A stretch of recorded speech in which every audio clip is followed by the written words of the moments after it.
The broadcast is now starting. All attendees are in listen-only mode. Hello everyone, this is Vanish from WSI ALM. Thanks for joining us for yet another session of our LaunchPad series. This is the first one for the last month of the year, December. Can't believe it's December already. Time's just flying. But we got another good webinar ahead of us with all the latest information that's taking place in the internet marketing world. A couple of big pieces of information in terms of company acquisitions. So we're pretty excited to bring you that information. And as always, I'm joined by my colleague Armando. Unfortunately, Armando's a little out of action today. The cold bug got him, so he's a little bit under the weather, but he's giving me moral support today. I'd be essentially doing a lot of the talking today. So let's get started. All right, so our format is pretty standard. As always, for every week we cover the latest news and articles, and then we have an exciting tool that we're going to be reviewing this week for you. I really particularly enjoy this tool because when we're doing SEO or when we're pitching to prospects, this tool comes in really handy because and again, I don't want to divulge too much information about this tool right now, but you'll see it's a really useful tool when you're prospecting and you want to try and understand websites and the technology that the websites are running on and what sort of systems are there in the websites. This is the tool for you. This is the tool that you need to be using. So I'm pretty excited to kind of reveal this tool to everybody that's signed on for our webinar today. And then, of course, we follow that up with our regular Q&A session. So let's start with the latest news and articles for the past week. It's been a pretty busy week in the U.S. It was Thanksgiving in the U.S. and of course yesterday was Cyber Monday. Friday was Black Friday. Black Friday, for the ones that are not aware of what Black Friday is essentially the biggest shopping day in North America when it comes to when it comes to retail sales, store sales. So Black Friday is supposed to be the biggest shopping day, and then that's followed up by Cyber Monday. Cyber Monday is essentially where all the unsold inventory from Friday the week before gets translated into huge, massive online sales, and that translates into Cyber Monday. Over the years, Black Friday and Cyber Monday has really picked up in terms of the revenue that they produce, and it's some stats have already started coming out. So I'm going to share some of these stats with you in terms of the amount of business that was generated from Black Friday. Cyber Monday, still awaiting data because it just happened yesterday, but there is information on Black Friday that I'd be sharing with you today in this session. Okay, so we start with our favorite Matt Cutts, and he came up with something really interesting. So there's been a lot of discussion in the SEO community on when should you be using the link disavow tool that Google's put out there. So again, for the ones that are not aware, Google has this tool that's called the link disavow tool. And what you can potentially do with that tool is that if you feel that your website has been penalized by Google for bad quality links, you can utilize this tool. And you can report to Google all the bad links or all the bad neighborhoods that your site's associated with, so that Google can then de-index or devalue all of these links that are associated with your website, and then kind of start you afresh, start you clean in terms of giving you sort of like a clean slate as far as your backlink profile is concerned. So there's been a lot of discussion in the SEO community, as I mentioned, on when the link disavow tool should really be utilized for a website.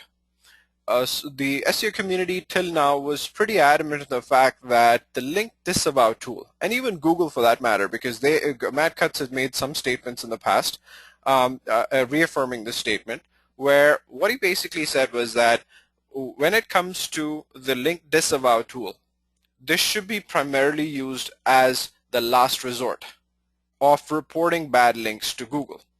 So the best way to report bad links to Google was a whole series of process steps that you're supposed to follow before you utilize the link disavow tool. And these steps involved contacting the webmasters of the bad links yourself, and trying to get them to remove these links first. If you're unsuccessful when you've tried to contact all of these webmasters, then you actually go to the link disavow tool and you put in all of these links, and you have to also show proof of all the effort that you put in order to disavow these links to Google, and also explain the challenges associated with how these links came about in the first place and what have you. The more information, the better. So Matt Cutts made a statement last week where he basically says that even if you have not carried out the steps, all of these steps, which is to contact the webmasters, to try and get rid of these bad links yourself, it's okay to use the link disavow tool directly and inform Google of any bad links. So he kind of turned around from the original stance where Google was almost discouraging people to use the link disavow tool. He switched the stance and he officially said that if you feel that there's some competitors that are doing negative SEO on your website, that are putting your website in bad neighborhoods, if you feel that there are some links that your site's associated with, that you're seeing in your backlink profile, that you do not want to have Google associate your website with, then go ahead, put those links in the link disavow tool, so that this way we can take that into account and clean them off your site's index, and not take them into account when we're calculating your site's position in our index. So this is again a very interesting turnaround from Matt Cutts and from Google themselves on first discouraging us to use the tool, and now actually encouraging us to use the tool even if we have not put in a lot of effort when it comes to disavowing these links ourselves. Great opportunity for sites that have been penalized, or sites that are aware of a presence of bad links associated with their website. This is a great opportunity. Matt Cutts says use the link disavow tool, let us know about these bad sites, and you're pretty much all set. So this was big news this week, an interesting turnaround from Google's original stand when it comes to using the link disavow tool. Great, moving on. So Google has, oops, I'm jumping a slide here. So Google's, this news is related to Google Places for Business. The biggest challenge when it comes to Google Places for Business, amongst a lot of challenges that are associated with Google Places, one of the challenges was that there was no uniform way to look at all the reviews that the users were posting when it comes to a particular profile, when it comes to your business's profile, and respond to them, interact with them, look at the reviews, etc., etc. There was no one method of or one interface of looking at all these reviews and then interacting with these reviews. So Google listened to us. They've taken care of this. So now when you log into your Google Places for Business account, you'll basically see a review tab. And when you click on the review tab, as you can see, I'm scrolling my mouse over the left-hand side. As you can see, there's a reviews tab over there. So if you click on the reviews tab, you'll have your review inbox where you'll have all of the reviews from Google users that have been published into your inbox. You'll also have review analytics, so there's some interesting stats that you can look at in terms of so the review themselves as to analytics related to the posts. And this can also give you a method to interact with these reviews. So as you can see, the first comment in this example is from Matthew Smith, and then you can see there's a little tab that says view and reply. So when you click on that, it opens up another panel for you where you have the opportunity to respond to this review. So this is really good for a reputation management perspective. If you feel that a customer is complaining, or if you feel that it's one of the competitors that has put in a review, you can actually view and respond and start a dialogue with this particular review that's been put up for your business. And then if you feel that there is something fishy, you can always flag this review for Google to remove. And if Google does understand that there's enough evidence that this has been put up by a competitor and it's not a legitimate review, then they can actually even delete it from your profile. It does take a little bit of time, but I've seen that happen. So this was a request that people had, and Google's finally given us a nice little review tab where we can look at all of our Google Places for Business reviews that are associated with our places listing, and we can manage all the reviews in this one interface. Great. So moving on to the other big news, Black Friday sales. So the numbers have come in for Black Friday, and again, really exciting. It was the first time this year in 2013 that sales crossed over $1 billion in a day, in a single day. So online retailers basically made sales of $1.2 billion with regards to Black Friday this year. And this was the first day in 2013 when sales actually crossed $1 billion. It was $1.2 billion. Thanksgiving was also great. There was about $766 million online worth of transactions that took place, and this is an increase of 21% over 2012. A little surprising considering, you know, we all think the economy, the world economy is in a little bit of a recession. Apparently not. So there was an increase of 21% from 2012 when it comes to online spending, and they spent about $766 million. The ComScore, which is where this data is being sourced from, mentioned again the fact that this was the first $1 billion shopping day of the holiday season this year, and a 15% increase over the same day last year. So sales went up by $156 million last year. Great topic to actually for the North American ICs that are logged on to this webinar to be blogging about, to be talking about. This is just the latest information. This is information that took place on Friday. So it's awesome to convert this into a blog post, put it out there, share it with your clients, your prospects, so you let them know that you're on top of the industry, you know, in terms of what's going on. So good information from that perspective. Great. There's a good piece of information that I wanted to share. So the state of Colorado put out a press release, and they allowed Google to put it up on their website as well. And they've basically showed how they've been able to incorporate Google Apps very effectively in the whole Colorado state, especially when it comes to the government, the state side. So before they'd incorporated Google Apps for the government, they had 15 different email systems. They had 50 different servers, and the state of Colorado hires over 26,000 employees. So as you can understand, with any sort of like a government system, there's a lot of issues when it came to like 15 different email systems, 50 servers supporting them. There was issues of security. There was issues of emails going down. There's communication issues. There was accessibility issues. There was you know, cooperative work issues in terms of working together. So the state of Colorado had been looking for a solution for a very long time, and they decided to go with Google Apps for government. And what they've been able to do is that they've been able to collaboratively take their 15 email systems that were all siloed, that were independent email systems, and they've been able to collectively bring that together utilizing Google Apps. So that they have one email system that they're working together. So basically, once they've implemented Google Apps, they have 26,000 employees that are now working on a sort of a common email. They're working on a common calendar and a collaboration system. This whole initiative of incorporating Google Apps in the state of Colorado's activity has also enabled them to empower the employees more. So the employees are allowed to basically bring their own devices, and also given them a lot of work flexibility when it comes to telecommuting, when it comes to working with their own devices, etc., because everything's all cloud-based with Google Apps. So here's a really good case study that can be utilized for ICs that are incorporating Google Apps in their pitches to our clients, that are recommending Google Apps as a great solution for collating, collaborating, for putting all the information together in sort of like one system, one single cloud environment. So this is a great case study. It's a state of Colorado. It's a huge state. It's a really booming economy right now. Colorado, I'm sure some of the ICs are aware, was recently showcased in the Time magazine as well for being the #1 innovative state in the U.S. And being a startup incubator.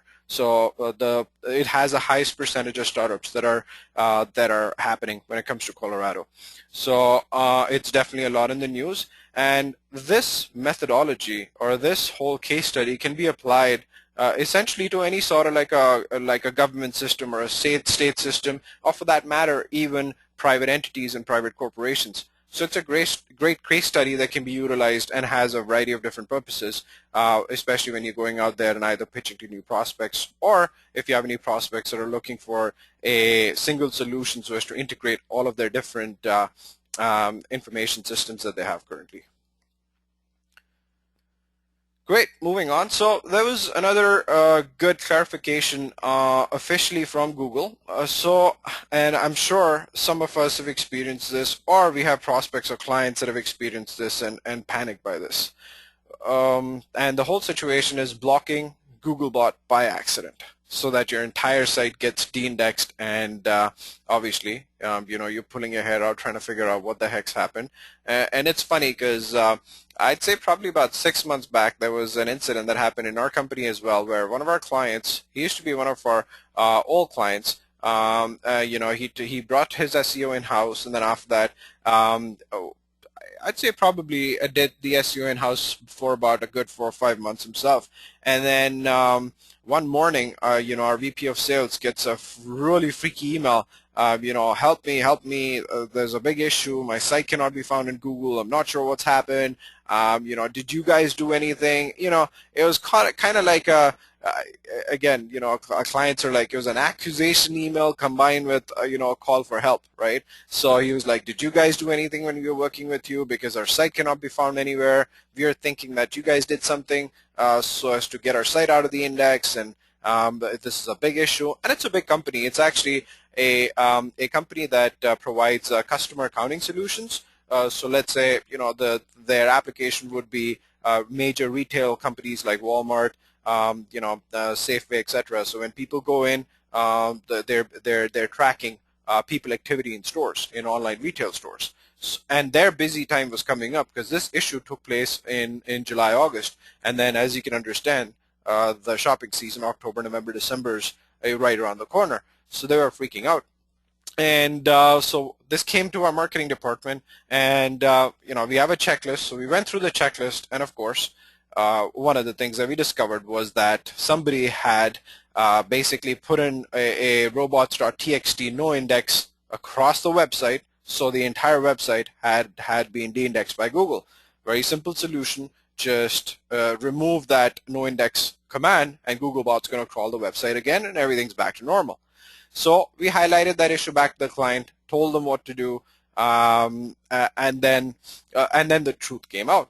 So what had happened was that their internal in-house web developer was actually building another website for them, and he'd done some enhancements. Now these enhancements were done on the staging site. When he took the staging site live, the staging site had a no index, no follow robots.txt on it, because he did not want to have the staging site appearing as like duplicate, which is a best practice. Whenever you set up a staging site, you're supposed to make sure that it's a no index, no follow, so that Google's not seeing that as duplicate content with your live site. However, when he actually took the staging site live, when he transferred it, he also transferred the robots.txt exactly like how it was on the staging site, hence blocking the entire website. So case in point, when you're transferring sites from a staging onto a live environment, make sure that the robots.txt is appropriate, which is index follow, and not the other way around. So moral of the story, Google had an official statement on this. What they basically said was that, and there was a controversy saying, if this does happen, does Google penalize our website? What happens to our original rankings? Do we recover them? Do we not recover them? Do we have to start afresh when it comes to SEO? So John Mueller from Google had an official comment saying that if you have blocked your site being indexed by Googlebot by accident, it does not matter. Just make sure that you remove that, you fix the issue, and then Google's able to crawl your website again. We will basically index your website again. We'll get your site to reappear in our search results. There is no long-term damage. It might take a little while for your rankings to recover to the previous state that they were in, but they will recover. You don't need to panic. You don't need to worry. Just give it a little bit of time, and Google's going to reindex your website, and you should be back to your rankings as before. And what we'll potentially do is that we'll actually showcase a fantastic blog post by Moz. So some of you might know that Moz went through a transition. They were SEO Moz before they rebranded themselves and took out the SEO part, because they thought that was very limiting when it came to their company's brand. They're not just about SEO. They're about a lot more than SEO. So they took their brand from SEO Moz to Moz. So they actually documented everything in terms of analytics, in terms of what happened when they did the 301 redirects, when they transferred over the URLs from seomoz.org to moz.org. And it's a great post. So perhaps in the next LaunchPad edition next week, we can showcase that case study and then talk a little bit more about it in terms of what their experiences were. But if you're interested in reading about it, you can just look it up on moz.org, and they've written a really great blog post on what took place when it came to transferring all of their URLs. Was there traffic loss? Yes, there was. Did it recover? Yes, it did. How much time did it take? So it goes on and gives a very detailed explanation of the entire process. All right, so again, you can reassure your clients. Here's an official statement from Google. If this does happen by accident, no issues. Just take care of the problem. Make sure Google indexes the site properly once again. Keep tracking everything through your Google Webmaster Tools console, and then you should be back to normal as far as your rankings are concerned in the long term. Great. So some of you might remember probably about a couple of months back we'd showcased this company Topsy, and Topsy was the Twitter analytics engine.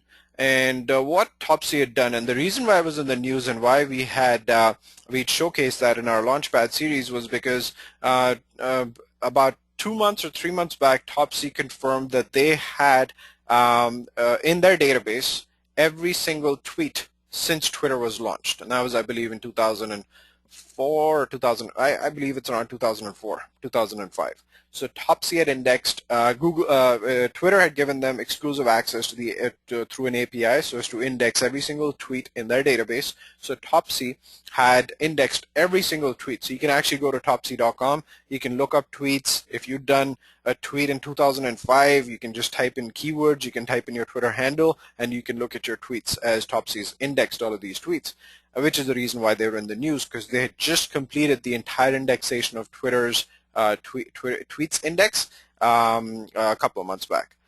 So interesting. Now, Apple confirmed buying out Topsy last week, and they confirmed paying over $200 million for this company, and they bought Topsy. What they're going to use Topsy for is not confirmed right now, and they declined to make any comments in terms of what they're going to utilize Topsy for when it comes to analytics, because Topsy basically is like a Twitter analytics software. So they have not confirmed as to how they're going to utilize this, but the news is confirmed. Topsy's been bought out by Apple for over $200 million, and it's also going to be interesting to see if Twitter is still going to be giving API access to Topsy to keep continuously indexing its tweets now that it's been bought over by Apple. So even that's up in the air. Let's wait and watch and see how the story unfolds. But for now, Apple's bought Topsy for over $200 million. Great, moving on. So there was a very good study that was done by SLI Systems, and they did an e-commerce brand survey study, and in particular they looked at the usage of the site search function within e-commerce websites. And what they found out was something very interesting and a huge opportunity. So what they found out was that 57% of the e-commerce brands that are out there are not utilizing the site search data for their marketing programs.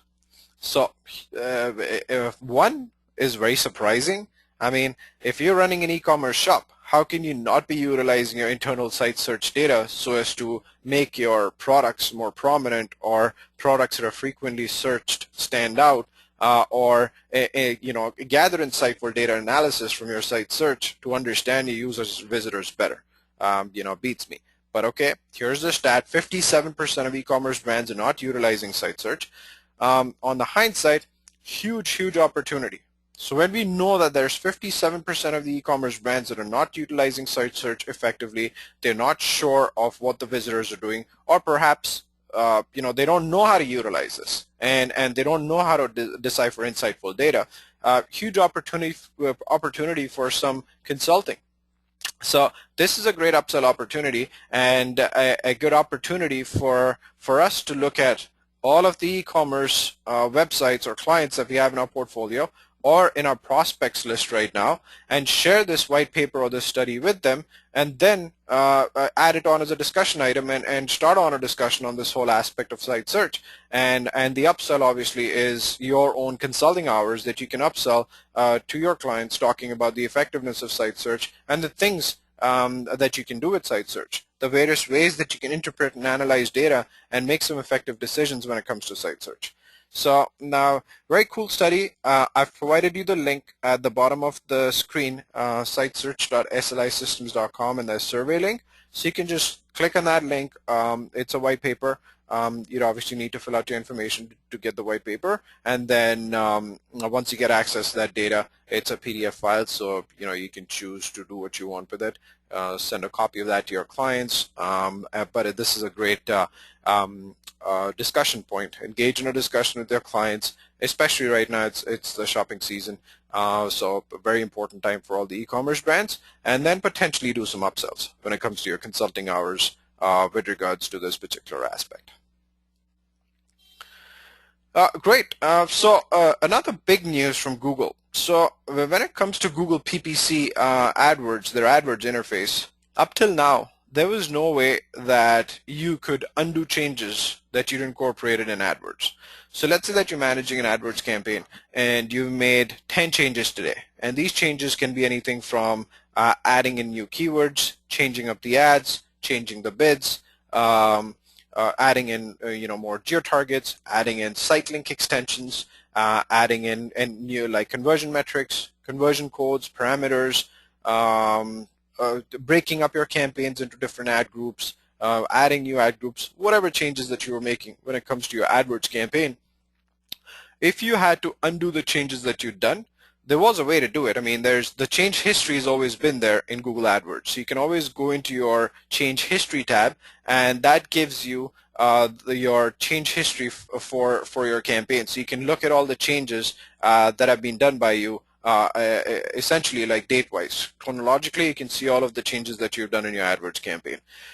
However, the issue was that if you had to undo any of the changes, so let's say you'd done bid changes to like 15 of your keywords, or let's say your employee had done it and you did not want that to be done, if you had to undo those changes, you would have had to go in and do the undo the changes manually. You'd have to do it one by one. So let's say if I had an employee that changed bids on 10 of my keywords, he changed them, he increased them by 20%, just for example's sake. So now if I had to go in and undo these changes, I had to actually check every single keyword one by one and then reduce the bid by 20%. And that's how I could undo changes in AdWords. Very frustrating, very slow, not effective, very time consuming. So this was voiced over to Google, and then Google's last week added the ability to undo changes in AdWords. So now what you need to do is when you log into your AdWords campaign, for the ones that are self-managing, because I know a lot of the IC self-manage AdWords campaigns, all you do is just log into your AdWords account, and then all you have to do is go into the changes tab, the change history tab, and then you'll see a little arrow, an undo arrow on the right-hand side for every single change that you've made on your account. All you have to do is just click on that undo arrow, and boom, all of the changes that you've done corresponding to this particular change, all of that's going to revert back to how it originally was. So let's say in this example over here, you have there's a lot of websites that have been added. I'm assuming that this is a display campaign, so there's 23 websites that have been added in this display campaign.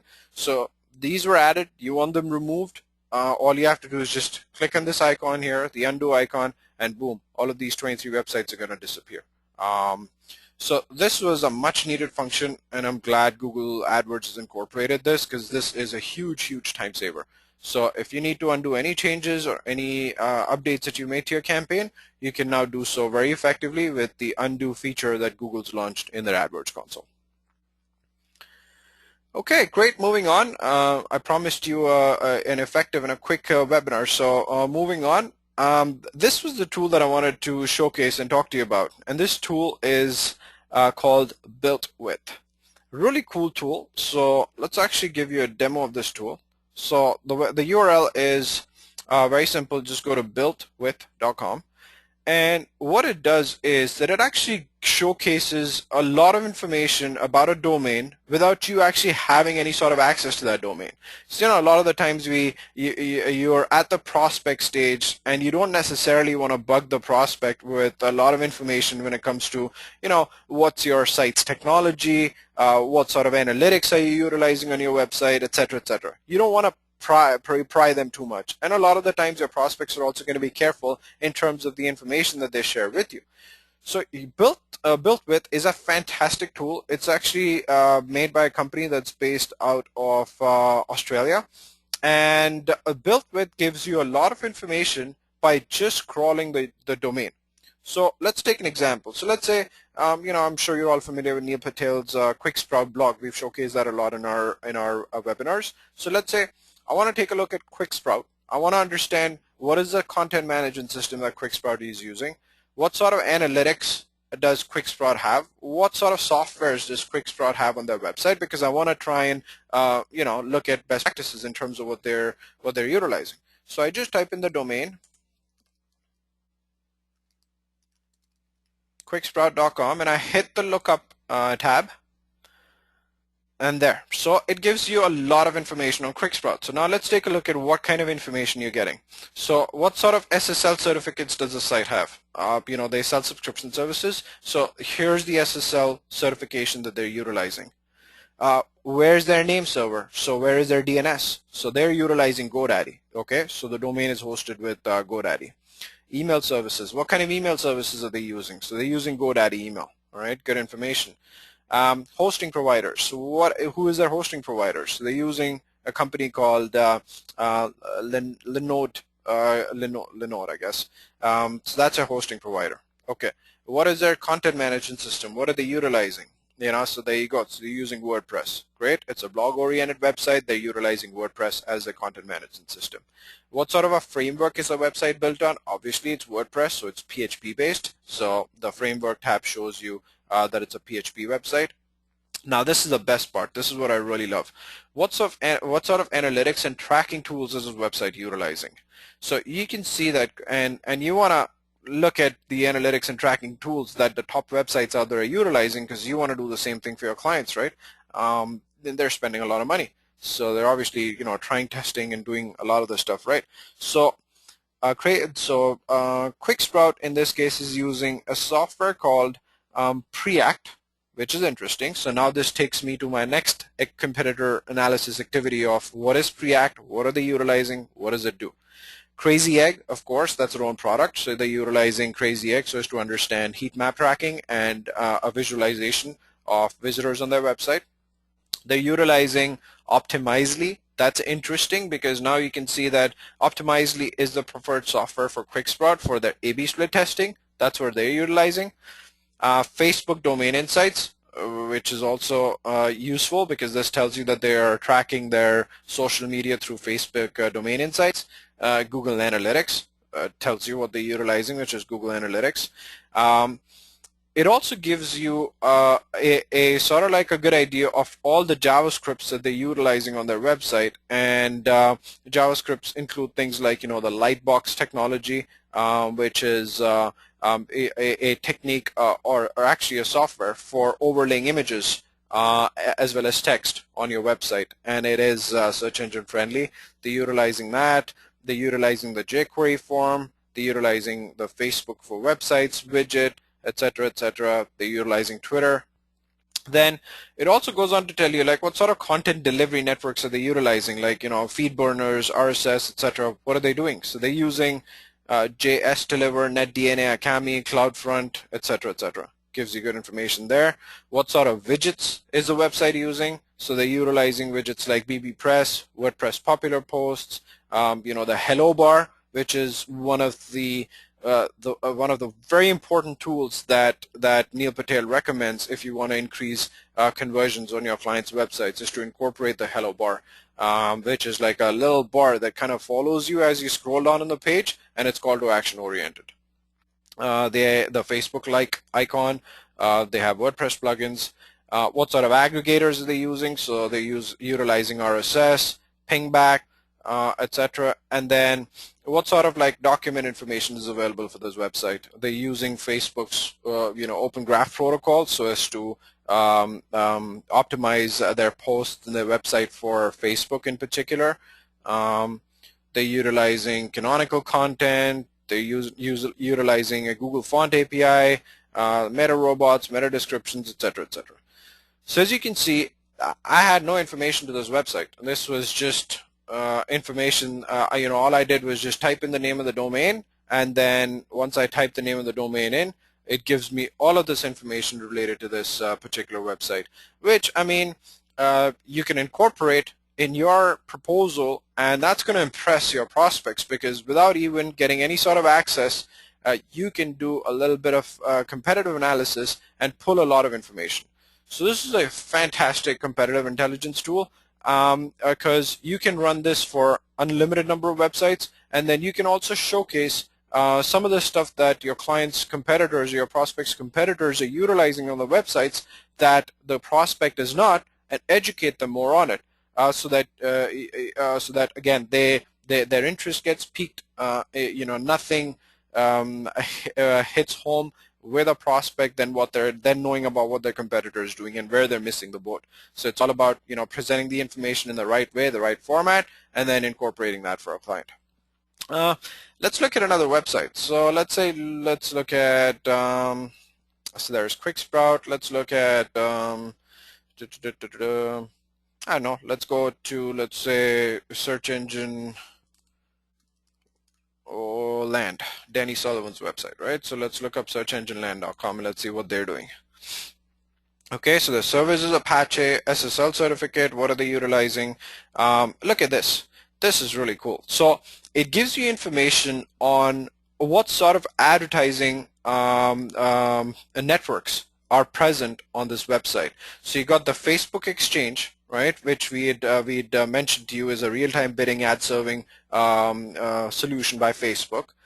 They're utilizing DoubleClick, which is Google's product. They're utilizing AdRoll, which is again a display retargeting option, and this is for their banner advertising, because Search Engine Land runs a lot of banners on their website. So they're utilizing AdRoll for making money, and they're also utilizing Google AdSense. So they have AdSense ads incorporated into their website, and that's how they're making money. So the advertising section right here, top to bottom, actually gives you a good idea of how this website is potentially monetizing themselves and making money. Very cool. For analytics and tracking, what are they utilizing? So they have Twitter Analytics, they have Spinnaker, they have ComScore Media Matrix, they got Crazy Egg, Facebook Domain Insights, they got Google Analytics. Now this is interesting. So Search Engine Land is utilizing Quantcast, which is one of the leading competitive intelligence providers of usage stats on your website. So they're utilizing Quantcast. So this is good information to have. And again, if I was pitching to their competitor, which would be searchenginewatch.com, click Z, I'd be giving this information to them saying, look, they're utilizing Quantcast. I'm sure there's some qualitative data in there. You should be utilizing it as well. And they're also utilizing another usage software called Chartbeat.